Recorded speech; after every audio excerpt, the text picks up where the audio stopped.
അടുത്തത് പ്ലോട്ട് സമ്മറിയിലേക്ക് പോവാം. First part എന്ന് പറയുന്നത് the division of the kingdom. King Lear തൻ്റെ 3 മക്കൾക്കായിട്ട് കിങ്ഡം ഡിവൈഡ് ചെയ്യാൻ തീരുമാനിക്കുകയാണ്. അതിനായിട്ട് ഇവരുടെ 3 പേരുടെയും ലവ് ഫോർ ദ കിങ്, അതായത് അച്ഛന് വേണ്ടിയിട്ടുള്ള ഇവരുടെ ആ ഒരു സ്നേഹം ടെസ്റ്റ് ചെയ്യാൻ തീരുമാനിക്കുകയാണ് കിങ് ലിയർ. അങ്ങനെ ഗോണറിലും റേഗനും അദ്ദേഹത്തിനോട് ഇഷ്ടമില്ലെങ്കിലും അത് ഫേക്ക് ചെയ്തുകൊണ്ട് അദ്ദേഹത്തിൻ്റെ പ്രോപ്പർട്ടി പിടിച്ചു വെക്കാനുള്ള ശ്രമങ്ങളിൽ നടത്തുകയാണ്. അദ്ദേഹത്തിനെ ഫ്ലാറ്റർ ചെയ്യാണ്, സ്മൂത്ത് ഹണി വേർഡ്സ് കൊണ്ട് ഫ്ലാറ്റർ ചെയ്യാണ് ചെയ്യുന്നത്. പക്ഷേ കോർഡേലിയ അദ്ദേഹത്തിനോട് ലോയലായിട്ടുള്ള സ്നേഹം ഉണ്ടെങ്കിലും അത് എക്സ്പ്രസ് ചെയ്യാൻ, അല്ലെങ്കിൽ അത് എക്സാജറേറ്റ് ചെയ്ത് എക്സ്പ്രസ് ചെയ്യാൻ തയ്യാറാവുന്നില്ല. അങ്ങനെ കോർഡേലിയെ കിങ് ലിയർ എക്സ്പെൽ ചെയ്യാണ്, അല്ലെങ്കിൽ ഡിസോൺ ചെയ്യാണ് ചെയ്യുന്നത്.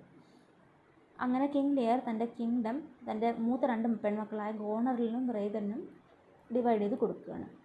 അടുത്തത് ലിയേഴ്സ് ബിട്രയൽ ആൻഡ് മാഡ്നസ്. ഗോണറിലും റേഗനും പെട്ടെന്ന് തന്നെ കിങ് ലിയറിനെതിരെ തിരിയുകയും അദ്ദേഹത്തിൻ്റെ പ്രോപ്പർട്ടിയെല്ലാം തട്ടിക്കൊണ്ടുപോവുകയും ചെയ്യുകയാണ്. അതോറിറ്റി എല്ലാം പിടിച്ചു വാങ്ങിക്കുകയാണ് ചെയ്യുന്നത്. അങ്ങനെ ഒരു ദിവസം ഗോണറിലെ റേഗൻ്റെ വീട്ടിലേക്ക് കിങ് ലിയർ ചെല്ലുമ്പോൾ അദ്ദേഹത്തിനെ പുറത്താക്കുകയും ഒരു സ്റ്റോമിൽ രാത്രി കഴിച്ചുകൂടാനായിട്ട് നിർബന്ധിതരാകുകയും ചെയ്യുകയാണ് കിങ് ലിയർ. ഒരു ഹെൽപ്ലെസ്നെസ് ആണ് ഉണ്ടാകുന്നത്. അങ്ങനെ ആ ഒരു സമയത്താണ് കിങ് ലിയറിൻ്റെ സാനിറ്റി കുറഞ്ഞു വരുന്നതും അദ്ദേഹം ഇൻസെയിനായി പോകുന്നതും. പക്ഷേ ഇദ്ദേഹത്തിൻ്റെ ഫ്രണ്ടായ ഫൂള് അദ്ദേഹത്തിൻ്റെ കൂടെ സ്റ്റേ ചെയ്യുകയും അദ്ദേഹത്തിന് വിസ്ഡം പറഞ്ഞു കൊടുക്കുകയും ചെയ്യുന്നുണ്ട് റിഡിൽസിലൂടെ. പിന്നെ Kent disguised as a servant continues to support Lear. ലിയറിനെ ഒരു സെർവൻ്റായിട്ട് കെൻറ്റ് സപ്പോർട്ട് ചെയ്യുന്നുണ്ടായിരുന്നു. ഇനി അടുത്ത പറയാമെന്ന് ഗ്ലൂക്കസ്റ്റേഴ്സ് പാരലൽ സ്റ്റോറിയാണ്. ഗ്ലൂക്കസ്റ്ററിൻ്റെ ഇല്ലെജിറ്റിമേറ്റ് സണ്ണായ എഡ്മണ്ട് ഗ്ലൂക്കസ്റ്ററിനെ പറഞ്ഞ് വിശ്വസിപ്പിക്കുകയാണ് അദ്ദേഹത്തിൻ്റെ ലെജിറ്റിമേറ്റ് സണ്ണായ എഡ്ഗർ അദ്ദേഹത്തിനെതിരെ പ്ലോട്ട് ചെയ്യുകയാണെന്ന് ഗ്ലൂക്കസ്റ്ററിനെ പറഞ്ഞ് വിശ്വസിപ്പിക്കുകയാണ്. അങ്ങനെ എഡ്മണ്ട് ഗ്ലൂക്കസ്റ്ററിനെ ബിട്രേ ചെയ്യുകയാണ്. ഗോണറിൻ്റെ റീഗൻ്റെ ഫോഴ്സസ് കാരണം, അല്ലെങ്കിൽ അവരുടെ പ്രഷർ കാരണം എഡ്മണ്ട് ഗ്ലൂക്കസ്റ്ററിനെ ബിട്രേ ചെയ്യുന്നു. ഗ്ലൂക്കസ്റ്റർ കിങ് ലിയറിനെ പോലെ തന്നെ അനാഥനാക്കപ്പെടുകയാണ് ചെയ്യുന്നത്.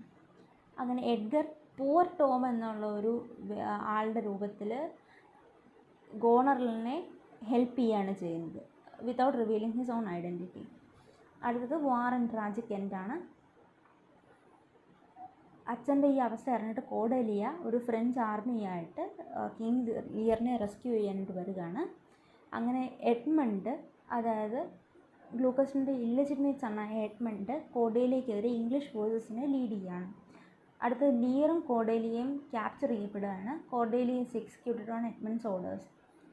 അടുത്തത് Edgar disguised as poor Tom defeats Edmund in combat and Edmund dies. അടുത്തത് Goneril and Regan both die due to the rivalry over Edmund. അങ്ങനെ മക്കൾ 2 പേരും മരിച്ച കിങ് ലിയർ ഹാർട്ട് ബ്രോക്കൺ ആയി പോവുകയാണ്. അവസാനം കോർഡേലിയയും മരിച്ചു പോകുന്നുണ്ട്.